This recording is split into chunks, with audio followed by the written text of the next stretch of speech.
This week in the Publishing Performance Show, I'm absolutely delighted to be joined by the Kindlepreneur himself, Dave Chesson. And in this episode, we're going to be talking all about how you can do great keyword research for your books. Now, it's a topic that is kind of overlooked for a lot of writers. You know, they've got this great idea and they want to get it out there. But if you don't think about keywords at all, then you might find that your book just won't get found in the Amazon algorithm. And that is really important if you are trying to make sales, which is what this show is all about. Now, in the show today, we're talking all about Publish Rocket and the new tool, the reverse ASIN tool, which I've been waiting to come out in the Kindle world for a very long time. It's something that I've used a lot in my Amazon products world, but in terms of looking at books on Amazon, it's really difficult to do that reverse ASIN search. So if you don't know what that is, today you're going to find out, but it's the best tool around for finding out what keywords your competition is ranking for. So this is a great conversation today. I'm really so happy to finally get a chance to speak to Dave Chesson on the show. And I think you're going to learn a lot all about keywords. So have fun. Hi everyone, welcome to the Publishing Performance Show. I'm really happy today to be joined by Dave Chesson, who's the founder of Kindlepreneur, and he's also the founder of Publish Rocket, one of my absolute favourite self-publishing tools. So thank you for joining me, Dave. Absolutely, and thank you for having me. No problem. Well, as I mentioned, Publish Rocket is probably my favourite keyword research tool. So thank you very much for making that. I use it pretty much every day.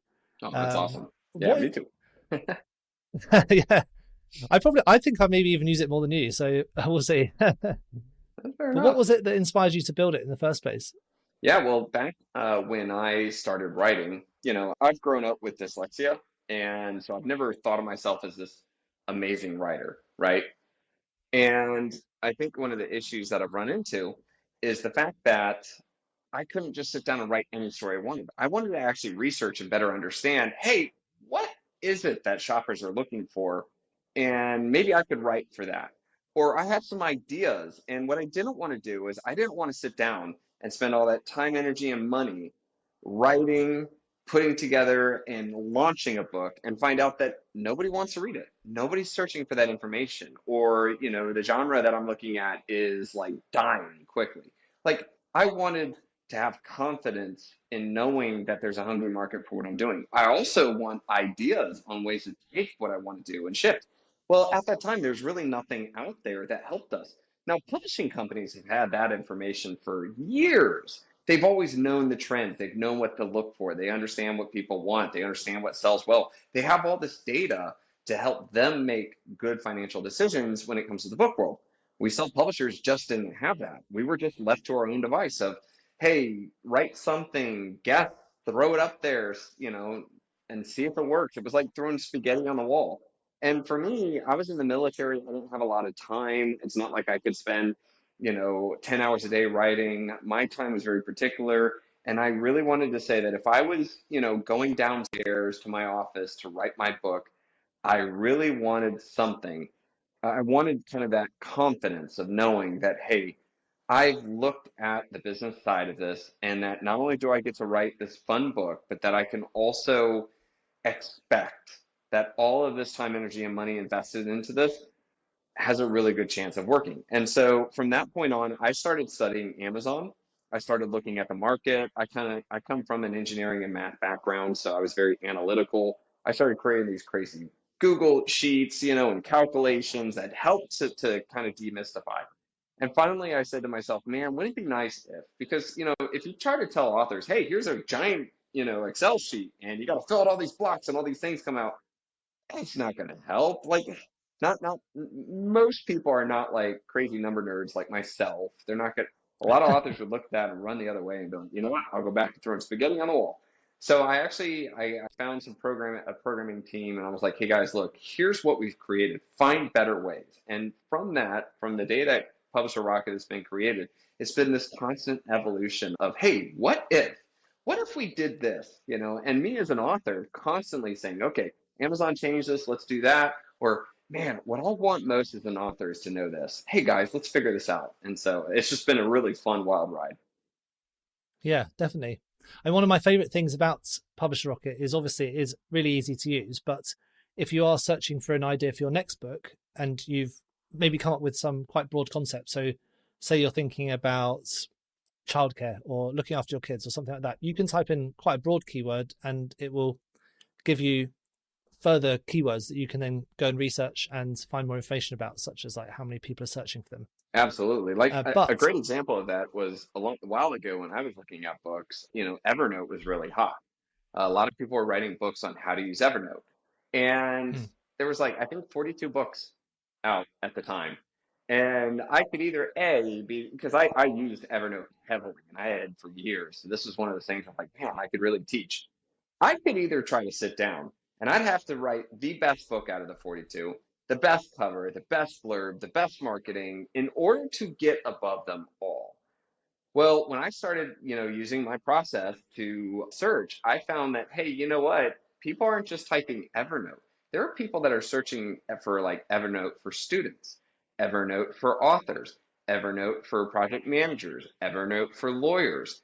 And so now I had these really cool ideas of I still get to write my Evernote book if I want to, but I can now angle it for a hungry market that isn't being served. There was no other book mm, at the time for any of those people. Now imagine if you're the person, you're that student, and you type in Evernote for students, and there's one book that's literally titled Evernote for Students. You're not only going to click on it, you're probably going to buy it because this one literally speaks to you and it's the only one. And that's where I yep. really enjoyed this model because then I could write that book and it would continue to sell every month because there's always students coming and looking that term. But then while that's running and bringing in income, I could then go to the second book, which I could, if I wanted to, I could write Evernote for project managers, and I can make these business decisions on where I want to invest my time, knowing full well that these can stack as assets. It can continue to bring in new readers. It can build my platform. All of these things above, and it just gave me more confidence and excitement about getting downstairs, and writing that book. It wasn't one of those things of like, oh, I'll get to it. It's like, no, hey, I see what can happen if I just put this together. And that for me was a really big game changer. It's what helped me to build my habit of writing every day and being very intentional about my writing because I was able to do it with more confidence. Yeah, definitely. And it's such a good example. Like you can probably see behind me, there's these Lonely Planet travel books. If I wrote a travel book about the USA, that would be a crazy thing to do because I'd be competing directly with Lonely Planet. But you know what? A walking guide of Wyoming might be much more easy for me to rank for and to try and make those sales. And it's still that idea of writing the travel books, but Yeah. it's going a bit more niche down. Or even, yeah, exactly. To niche down even further, what if you were to find out that, it wasn't just a travel book to the US, but what if it was a travel book of the US for a family, right? I mean, there are probably people that are looking like, hey, family activities. And what would it say if you didn't do your research and you found out that, hey, nobody's done that. Nobody's angled it from a family perspective. So it's not just go see these sites or go visit this. It's, hey, this is a really good family friendly thing.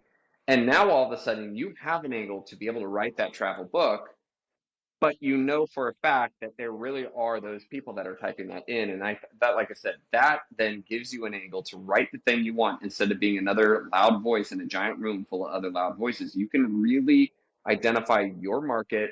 I think it makes writing so much easier. And like I said, it just gives more confidence. Yeah, definitely. I couldn't agree with you more. Now, a lot of people listening to this would be writers and authors who maybe come up with an idea first and they then write that book, which is the book they want to write. And there's nothing wrong with that. No. And they might be thinking, okay, why are keywords important for authors? Because I'm writing a book that I want to write. Mm-hmm. So could you tell us a bit more about keywords and why they're important?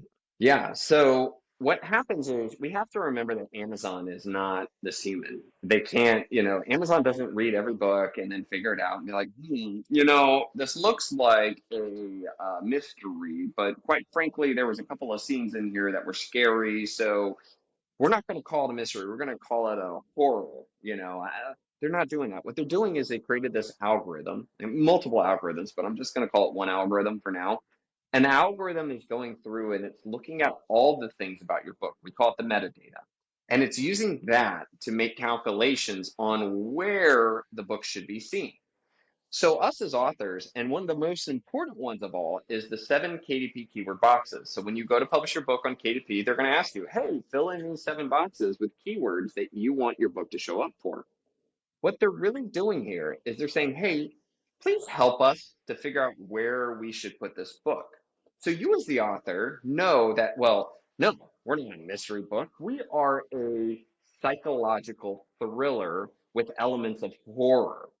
Now I want to put these words in here. I want to help your algorithm to better understand my book, and this is my opportunity. This is my one chance to say, hey, Amazon, I want you to show me in this section of the store. But the second thing that's really important about this is it's not just coming up with descriptive words to help the algorithm.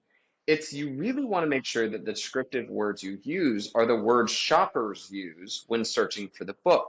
So, people constantly go to Amazon, and nonfiction and fiction keywords are very different, okay? But Mhm. people shop using descriptive phrases. Matter of fact, Amazon came out with a statistic saying that 73% of shoppers start by searching through describing the thing they're looking for and end up on a sale.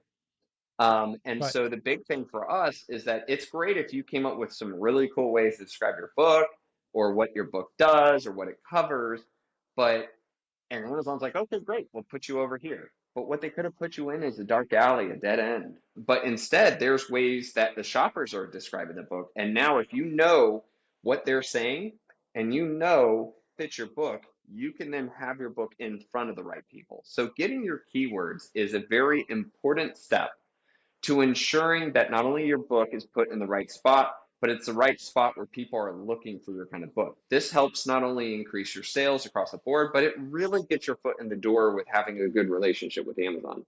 A lot of authors will just kind of sit down and just kind of guess and throw some words up there.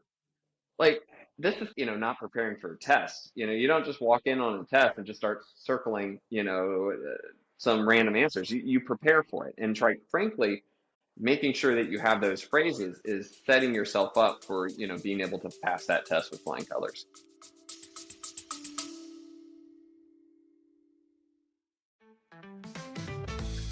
Just a quick shout out to all the romance authors out there. Now, if you're tired of shouting into the void every time you launch a brand new romance book, then let myromancereaders.com do the shouting for you.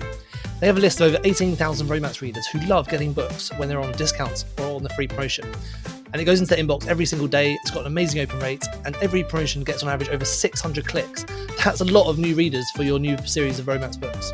So head to myromancereaders.com where you can sign up today.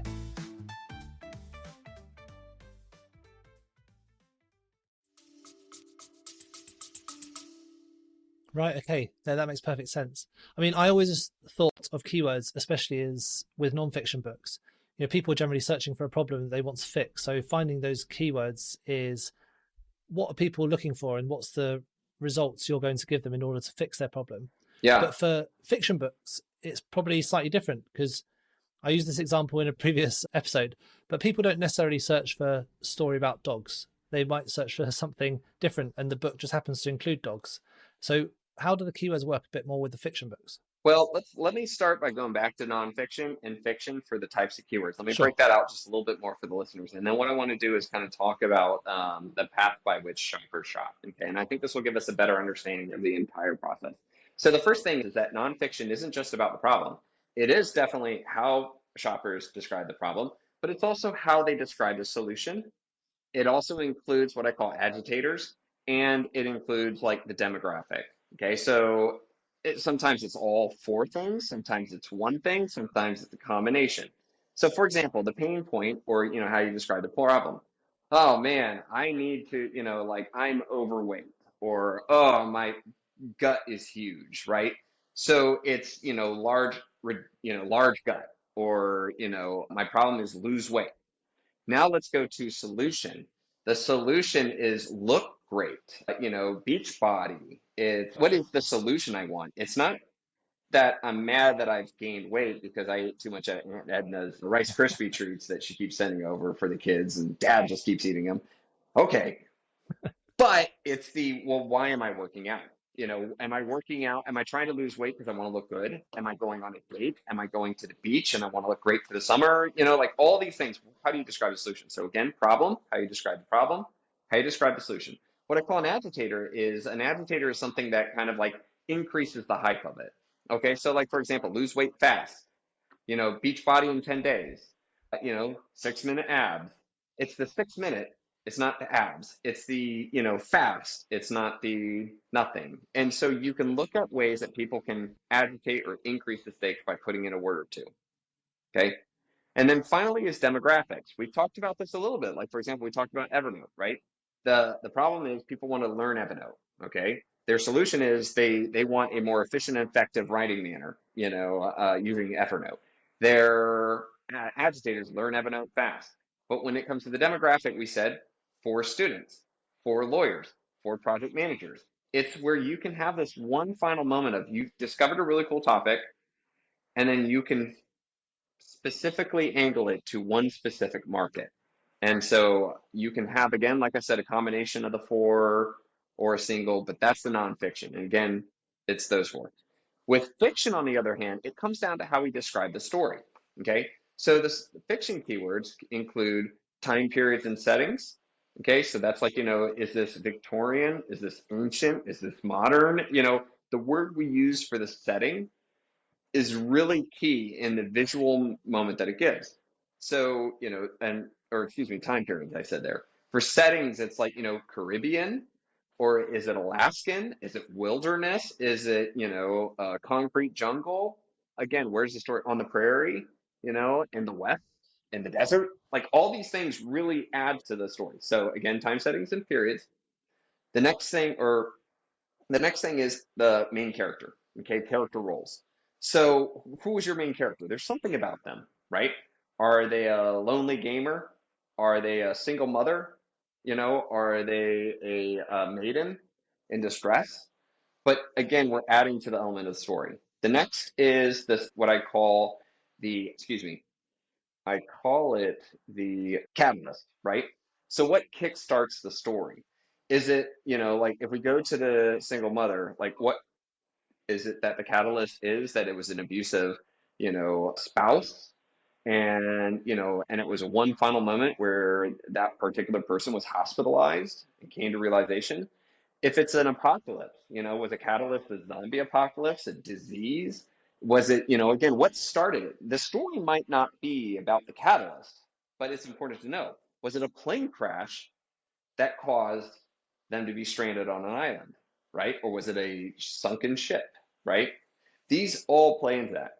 And then one of the next ones is what I call the tone of genre. Okay, this is super important when it comes to fiction books. Like, for example, in romance, there is 50 Shades of Romance. Okay, a little bit of a joke there, but there's a lot of different versions of romance. We can go all the way on one side, which is wholesome Christian romance, to all the way to like erotica, bondage, etc. And there's a lot of ways to describe romance in between. Okay, the kind of romance that there's there is going to be incredibly important to that reader. There are Christian, wholesome people that don't ever want to read anything saucy whatsoever. And let me tell you, when they're looking for the next romance read, they're going to put words in there to make sure that they don't get shown the half naked men, dripping with sweat. All right. They want to cut that out. So they're going to describe the type of genre that they're looking for and put that tone in there. Okay. Now, there are a couple of other things, but I think those are some of the main ones. Now, to come back to your question, what we end up seeing is that shoppers will start with putting one term in, looking at the results, realizing it didn't give them what they wanted, add more words to it, looking, and they'll just keep adding words to the original phrase until they finally get what they want. So, for example, we find that a lot of people will type in like fantasy book, and they're like, I mean, what are the chances that Amazon's going to figure out exactly what fantasy book you're thinking of? So then the person would be like, okay, epic, dragons. So it'll be fantasy book, epic dragons. And then they'll see a whole bunch of dragons. Then they'll be like, crikey, this is a whole bunch of young adult. I don't want young adult. I want, and so they keep augmenting their term. They keep adding to it. To go back with romance, right? A great one here is the lady, or the guy, whoever's looking for this book, can literally say to themselves, all right, I love second chance romance. So they might type in second chance romance. Then all of a sudden they're going to see a whole bunch of, scantily clothed, people provocative. Oh, hold on, no, I don't want that. So they'll keep in second chance romance. Then they'll add in there, wholesome Christian. Now all of a sudden they get a whole bunch of like, Hallmark books, kind of thing. They're like, oh, well, I just watched like Abington or, one of these shows or something like that. And man, I love one in that elk. So let me put like Victorian. So all of a sudden the search phrase ends up being something like second chance romance, wholesome Christian Victorian. And now they're actually seeing the list of books they're looking for, and then they engage in it. And so really when we as authors are looking at keywords, we have to realize that when they're in nonfiction or fiction, these shoppers are augmenting and putting these words and phrases together to create something really interesting. And if you know what it is they're typing, if I were to tell you that there are 1,200 people a month typing in Victorian, wholesome Christian, second chance romance, that would be great because now you know that should be one of your phrases in one of your 7 boxes. Instead of sitting down and saying romance, love, and what a lot of authors do is they start picking these very broad words that technically describe the book, but they don't truly do it justice. So talk about those back end 7 keywords. Does it matter what order you put them in, or which box you put them in, or if you put them in a particular phrase? Because I've kind of heard a bit of conflicting arguments about that. So we did a full experiment. We used a whole bunch of data to kind of prove the best method for this. For any of the listeners, I'll go over that pretty briefly, but there's an article. If you type in 7 KDP keywords into Google, it'll not only show you the experiment and exactly how we kind of prove this method, but then it will break out the method. Okay. And just to do it, to quickly go over it, because that could honestly be its own entire episode. But we found that, so let's talk about what happens inside those boxes, okay? First off is that inside the box, you are allowed 50 characters, okay? And then characters, a letter space, punctuation, etc., okay? Yeah. So you could stuff as many words into each box. And when we did this experiment on that, we did find that you do show up more for more things on Amazon, okay? You just show up more on the store.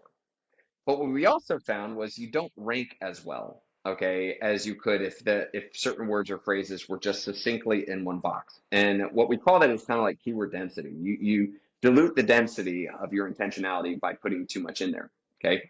The other thing that we discovered from this is that Amazon doesn't just look at the phrase, they do the combinations of all the words. So let's say you have Victorian second chance, wholesome Christian, a single family. They will take all these words and mix and match them, okay, inside the one box. We did a second experiment to see if they go from box to box, and they tend to use other words inside the box, but what they're looking for isn't made up words, okay? So, for example, if their system knows that nobody has ever typed in, let's say, Abington, Victorian, romantic, like then that entire phrase will not work. Like they'll say, okay, yeah, we get it, that's cool, we understand what the book is, but you're not going to all of a sudden start ranking for something. I've had a couple of people put in their 7 KDP keyword boxes like one of the names of their characters, like, and I mean we're talking like a sci-fi name, so it's like Hadjibroda, and Yeah. then they go to type into Amazon Hadjibroda, and they're like, it didn't listen. It didn't put it. It's like, no, they're not going to create a search for something they know doesn't exist. Okay. So we also disprove that as well. So just putting in random words or crazy words ain't going to do anything. But what they look at is they look at all the combinations of the words and then they say, okay, these are phrases that we've seen together that actually have a market. And so they'll use it. Now, with all of that information right there, you might be led to say, well, geez, we should put as many phrases and words in each of the boxes, as possible. But like I said, I wanted to come down to it is the more words and phrases you put in there, like the density is thrown off. You will show up for more combinations of things. You will show up for more things, but your rankings won't be as good. So what I tell people is the best of both worlds is I like to take 3 or 4 of the boxes and I like to put the best phrase all by itself. So if I know, let's say using Publisher Rocket, that there's 1,200 people a month that type in Victorian second chance, wholesome Christian, then guess what? That one gets its own box. I'm not putting another word in there to fill up my 50 characters. I'm just putting that, and then I'm going to the next box. And I'm doing it 3 to 4 times. Now, on the rest of the boxes, I will absolutely take the other phrases where it's like, okay, yeah, that was a good phrase, but it, didn't have the numbers, or that was, that I like that phrase, but I don't love it like I do. I shove all those in the rest of the boxes. And we found that when authors do that, not only do they expand the reach on the Amazon store, but on the ones they care about most, they have a lot more intentionality and they have better rankings on those. And by the way, rankings are really important because you can index, as we call it, show up for a keyword phrase. But if you're number 1,200, nobody keeps clicking next, next, next, and it gets all the way there. It's really important to be on that first page because that's where the shoppers really will see you. So you get Yeah. kind of the best of both worlds where you show up more and you show up higher. Great. I mean, that's really interesting. I haven't read that article, so I'm definitely going to check one out afterwards because I've been kind of just messing around with those 7 box, I think, and just putting as many words in as I can. Yeah, So and it's and to good to give hear you you do. kind of the heads up on it, the way that we were able to do it was we actually had over 131, I think it was, authors that allowed us to experiment with their 7 KDP boxes. So what we did was we actually had a crawler go through Amazon, search all of Amazon for wherever they were showing up for, and then once that was done, we would change the words inside of their KDP and see what happened. And again, crawl through, change the words, see what happened. And then what we did was, as a thank you to them, we gave them the most optimized keyword components, because they let us play with their dashboard. And then, like I said, we were able to see exactly what happened, which phrases, how these combined, where it showed up, where the rankings were. And we had enough data points to be able to really create a goal, significant extrapolation from the information. Amazing. That's really interesting. I mean, yes, with those back end 7 keywords, I think it is a really confusing topic for anyone. Amazon, I feel like, should just tell you what you need to be doing, and they just keep it a bit of a secret for Well, everyone. you want to hear the funniest thing ever? It's almost like it's my favorite thing is that, so I wrote this article on, well, I wrote 2 articles. One was on fiction keywords, right? And that whole time settings and period, and guess what? 2 weeks after I published that article, Amazon promoted that article specifically on their KDP page on Facebook, saying, hey, go here to learn about optimizing for your keywords. Then about 1 week later, they changed their FAQ to adopt the same exact things I just told you, which it was hilarious. I actually have the timestamp of when mine was produced and when their updates were produced. But it was like, okay, I mean, flattery, I'll call it that. Well, they've done a lot of that. It's funny is that if you go to read their FAQ now, a lot of the information they're putting in there is stuff that we actually published first, and then they have, I think what they did was they've read it and they're like, yeah, actually that's a good way to explain it. We should do that. And so then they put it in there. The other thing that they've done as well that's kind of funny is one of the things I proved heavily in this experiment was do not do quotation marks. Do not do commas. If you want to separate the words, just separate it with a space. When you do that, you affect the Boolean search criteria that Amazon uses to combine phrases. If you put things in quote, you're telling Amazon only this word, no, pluralization, no augmentation, just this exact word, and that's it. And so what's funny is after we made that very clear, Amazon then really made it clear on KDP that do not use exclamation, like do not use quotation marks. They're like very adamant about it. I was like, yeah, you should have told people that. So anyways, Yeah, definitely. Because if you do that on Google, it does just search that exact phrase, doesn't it? It's exactly the same. exactly. And people forget that Amazon is basically a search engine, just like Google. Exactly. And the other thing too is the commas weren't serving any particular purpose. And actually we saw that it was diluting because it was almost like a hint and a nod to Amazon of, hey, I want these individualized. I don't want them combined. And Yeah, Amazon's system is trying to combine and look for the best optimal pairs. So you're almost yeah, hindering yourself if you're doing that. yeah, definitely. Now, with the keyword, finding those keywords in the first place, because especially if you're new, you might think, okay, I know how to describe my book, but how do I know that's what people are searching for in order to find them? Now, Publisher Rocket obviously has the keyword search, which is the original tool, your first one. So Mm-hmm. that's how you can go and search them. So could you just give us a few tips about how to use that effectively for fiction, nonfiction? Yeah, well, I mean, so the keyword feature is great because it's like an idea generator. You start by putting in an initial description, and then the keyword feature of a Publisher Rocket will go through and it has ways of kind of pulling more ideas from Amazon itself. Like, hey, here are other phrases that are like your phrase, but have been, people have typed into Amazon. And so all of a sudden you could start with, dog training, and then all of a sudden you're given a list of dog training with, again, pain points, or dog training with solutions, or dog training with demographics, and agitate. Like all of a sudden you're being listed out with these. And you can start to look at them and see which ones pertain to you and your idea.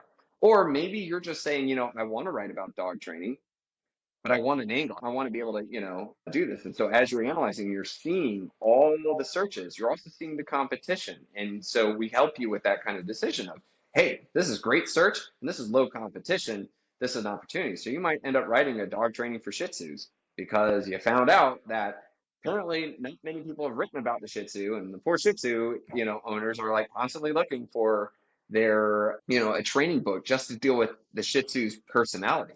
And that could be your opportunity that you get to write what you want, but now you have that angle really in there.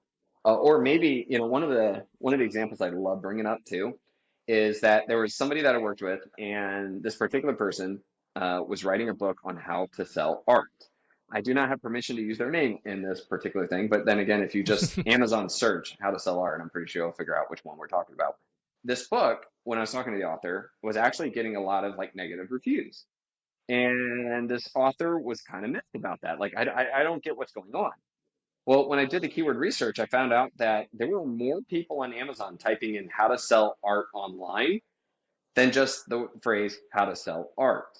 And the thing is that this author wasn't covering online. And so people were buying the book thinking that clearly the author is thinking about how to sell art online, reading it and finding out it's not there. And then they were getting really mad, and they were coming back. But when I brought that up, all of a sudden the light bulb clicked. That particular person updated it, created an entire section on the online component. And the book itself has taken off like crazy. If you go Amazon search it, you'll figure out which book I'm talking about. But anyways, it's a really important thing for authors to understand that it's really seeing that big picture and understanding that, this author wouldn't have thought to look for online sales, but using Rocket, they would have seen, wow, online's pretty. Maybe I should at least cover that, inside the book, and that would have made a much better thing. So it could be a great research tool as well. Yeah, definitely. Sometimes when I'm doing the keyword research on Publisher Rocket, I'll see a keyword which might have not amazing searches, but then if it's got the word book after it, it's got great searches. Mm-hmm. If that does happen, do you think I need to put the word book as a keyword like in there, or is the book going to come up anyway? Yeah, so you don't have to. Publisher Rocket will show you exactly what people type in. And so Yep. there are people definitely typing in the word book. Now, Amazon knows that your book is a book. And so Yep. generally speaking, you don't need to put that in there for the words before the word book. Absolutely put that in as your keywords. Yeah. What ends up happening though is that the Amazon, like sometimes they'll actually stop you from putting the word book. What I found is technically if you have the word book twice, then they'll definitely stop you. Sometimes you can get away with just one book inside of your KDP keywords, but I tell people don't try that. Just keep the word book out of there or Kindle. They'll definitely cut out Kindle because that's a trademark term, Yep. and that sort of thing. Right. Okay. Good, because that answers the question that a lot of people have been asking me. Now, one thing that you've just released recently is the reverse ASIN tool. Now, this is something I've been wanting for books for ages because it's something I've used in my other business, which is more of a products business. And there hasn't really been anything like this for booksellers and people and authors. So do you want to tell us a bit what the reverse ASIN tool is and how authors can use it? Yeah, this has been a thing I've been working on for years because, okay, coming up with ideas and searching around is great. And it's really cool if you really have a targeted idea. But I've always wanted to be able to say, well, wouldn't it be nice if I could just see which keywords are working for this book? Yeah. And so that's exactly what we did. So what authors can now do is they can look at either competitor books or similar books, and they can put that ASIN number, so that's the number assigned to the book by Amazon, put it into Rocket, and Rocket will tell you all the keyword phrases that book is ranked for on Amazon. Now, what's really cool about this is not only do you find some really cool ideas you might not have thought about, but every one of these phrases is something that Amazon thought would pertain to this book that would help to get it in front of people and to make sales. And now you can see, okay, you can go to similar books and you can start looking and seeing phrases, analyzing, seeing their searches, and then writing them down and just putting them into yours. I mean, it cuts out a lot of research time and you're really Yeah. seeing what's working for the others. So do you think this tool is best for research, or is it more for finding keywords that you can use in things like your ads? I think it can be both, honestly. Yeah. I think that first off, if you're doing KDP, if you're filling in your 7 KDP keyword boxes, you 100% should use that feature. I mean, just save yourself time, energy, start looking at what's really working, and then a lot more confidence. Okay, that's one key part. With regards to your ads, we incorporate the reverse ASIN inside of the ads feature on Publisher Rocket. So when you put in Right. your book, so when you go to publish your book, what Rocket does in the ads feature, so again, we talked about the keyword feature and the ASIN feature. Now we're going to kind of jump into the Amazon ads feature. What it does is you put in information about your book. And then our system approaches your book like it's Amazon, like, okay, this is what Amazon's thinking now. And now based off of what we think your book is about, here's similar books, here's their keywords, here's their categories, here's their, targets. These are the things we most recommend for you to use. And so then all of a sudden that list is created there as well. So it's kind of, if you want to approach it from Amazon Ads, I recommend using the Amazon Ads feature. Brilliant. Yeah. The way I've been using the ASIN tool is if I've got an idea for a book, then I find who my main competitors are, put those into the reverse ASIN tool to see what keywords they've been ranking for, as you mentioned, and then do the research on those keywords so I can see whether I think my book would stand out, whether I can make something that's a bit different. And it's such a quick way of just getting those keywords and working out exactly where to rank. Yeah, absolutely.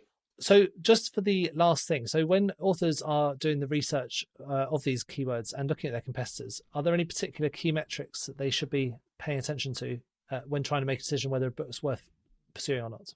Yeah. So, I mean, the first thing that they should do, I mean, let's put it this way. If you're looking at similar books or competitor books and they're doing really well on sales, that kind of helps you, right? Because you know that they're getting in front of a hungry market. So that gives you a little bit more understanding of, hey, I should really look at the keywords that are working for them. Okay. So that's the first thing. Second off is make sure that those phrases really do describe your book. I'll get to this in a second, but one of the things I find authors do is they find a phrase maybe in the past or whatever, or they wrote a phrase and it was really too broad. So Amazon doesn't know what to do. Or they figured, oh, that's kind of like my book. And then Amazon takes it and runs with it and they put their book in the wrong spots. So what you really should do is look for those phrases and say, yes, that's my book. Like that works. And knowing what your similar books are doing makes that process a lot easier. So again, verify that it really describes your book and that you're not trying to stretch the truth. Then after that, I would definitely look to make sure that there are at least 200 to 300 searches per month. Now you may say to yourself, wait a second, that's pretty low, Dave. Well, I'm like, but yeah, you got the 7 KDP boxes and you can put other phrases inside of there. So 300 times like 7, 8, 9, 10 times. Now you're getting out there and you're getting in front of the right market. And so those things really stack. Then on top of that, with competition score, that's the last factor I use. And what I'm trying to generate is, okay, how much do I love this phrase? How much does it really fit my book? How much are people searching? And then okay, am I willing to really do that competition score? We have the score from 1 to 100, with 1 being super easy and 100 being incredibly hard. And so I make those decisions. Great. That's really helpful. I use that competition score a bit to just give me a first level view of whether I think something's too competitive, but you can't then, don't just take it as written that like if it's 1, you could 100% go for it. You've still got to go and check like to make sure that your book would stand out on those searches. Absolutely. Yeah, brilliant. I mean, this has been a great conversation. I've really loved it and I'm really enjoying using the reverse ASIN tool. So thank you very much for building that. It's saved me a lot of time. Yeah, it's been, I mean, people have just been sending in emails and just, I mean, just super jazzed about it. Me as an author, I'm super jazzed about it. I can now start looking at the other book and be like, oh, I didn't think about that. Hey, one last thing that I will definitely say too for this is that one of the things I love to do with this feature is I love to put my own books through it. Now, it's not because I'm stealing my own keyword, but what I want to do is I want to see what did Amazon do with my book, right? So here I have this, I will go through all the keyword phrases that they put my book in. And sometimes I find a really glaring mistake, like, oh my goodness, I didn't realize Amazon misinterpreted that phrase and started Yeah. putting my books in bad things. A great example of this was, the funny is, when I released the feature, I had somebody on Facebook who kind of said, hey, wait a second, I put my book through and all I'm seeing is all these zombie phrases. But I'm not a zombie. I am a post-apocalyptic book, but there's no zombies in my book. And so it was interesting. I was like, oh, okay, well, something triggered Amazon to think that you're a zombie book.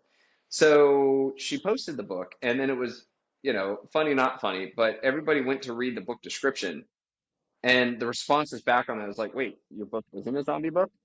And she was like, well, no, no. And it was like, well, you start with a joke about it being about zombies. She's like, well, because the young adults in the book are thinking, oh, it must be a zombie apocalypse. Yeah, it's definitely zombies. And then later on, they say, well, where's the horde of zombies that we were expecting?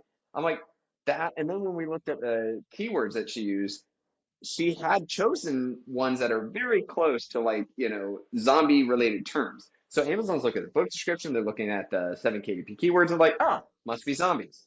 And so all of a sudden she was like, oh my goodness, like no wonder I've had people, comment about the zombies in the reviews. And no wonder it's very clear to me. My book was being put in the wrong spot. This has really hurt. And so then she made the appropriate changes to both the description to make sure it's not confusing and in the KDP keywords and really saw some major improvements. So I tell people, put your own book in there. It's like putting on the goggles of Amazon and seeing through their eyes, what's going on. If you Yep. see a constant glaring mistake, there's something that's triggering their algorithm to misinterpret your book. Yeah, that's really good advice, and I'm definitely going to take it on board. Thank you very much. Well, Dave, it's been great to chat to you. Thank you so much for joining. If people want to get in touch with you, where's the best place to do that? You can do that at kindlepreneur.com. Right at the bottom, I've got a link that will take you to the contact page. Click there. If there's any questions people have or so, or from something we said or want clarification, type it up and glad to respond. Brilliant. Thank you very much. And just one last question before you go. What's one book that you're reading at the moment that you recommend everyone should be reading? Oh, I'm a big fan of the Dungeon Crawler Colonial series. Matter of fact, Matt Denneman, who's an amazing self-publisher, really grounded out, was really hardworking, and all of a sudden that book is just taking off. Like, he did incredibly well as a self-publisher, and then now he's got the major publishing companies that are wanting to sign him. It's really cool to see from the ground up an author that was grinding from the beginning to hit this level of, shall we say, stardom. And the books are so much fun. They're lit RPG, they're hilarious, but they're serious, they're great. So I'm just going to push that because I love seeing amazing author success stories. And his is just a real, well-deserved. That's really good. I haven't actually heard that book before, so I'm really happy to put that one in there. It seems like lit RPG is the genre everyone's talking about at the moment. A lot of people have been recommending books in that genre. So Oh, I love lit RPG. It's always been my favorite for years. Great. Well, thanks very much for joining, Dave, and we'll speak again soon. Absolutely, and thanks for having me. Thank you so much for tuning into the Publishing Performance Podcast. I really hope you found today's episode inspiring. I love chatting to authors, writers, and people in the publishing world. Now, just before we wrap up, let me tell you about Publishing Performance, the #1 platform for authors who want to increase Amazon book sales, but are not really sure where to start. Now, this show is all about helping you to sell more books. And if you're looking to boost your publishing game and to maximize your book's potential on Amazon, then Publishing Performance is designed to help authors just like you to grow your readership and to reach a much wider audience. Now, I know that Amazon ads can be slightly complicated, which is why Publishing Performance is like having a personalized ad account manager to create your ad campaigns, to choose your best keywords, and to make adjustments in real time. Now, if you're investing in ads, you really want to make sure that your investment is being used effectively. And Publishing Performance does just that. It aims to make your budget go further, improve your organic rank, and target keywords more effectively. Just go to publishingperformance.com to get started with Amazon ads for just $1.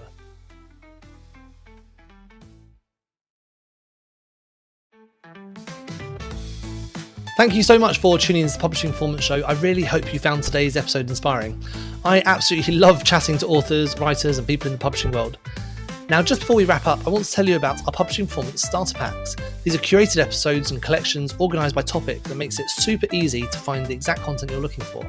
So whether you're wanting to deep dive into marketing strategies, explore productivity techniques, or focus on any specific area of publishing, we've organised our episodes into targeted playlists just for you. And you can find these all at teddyagsmith.com.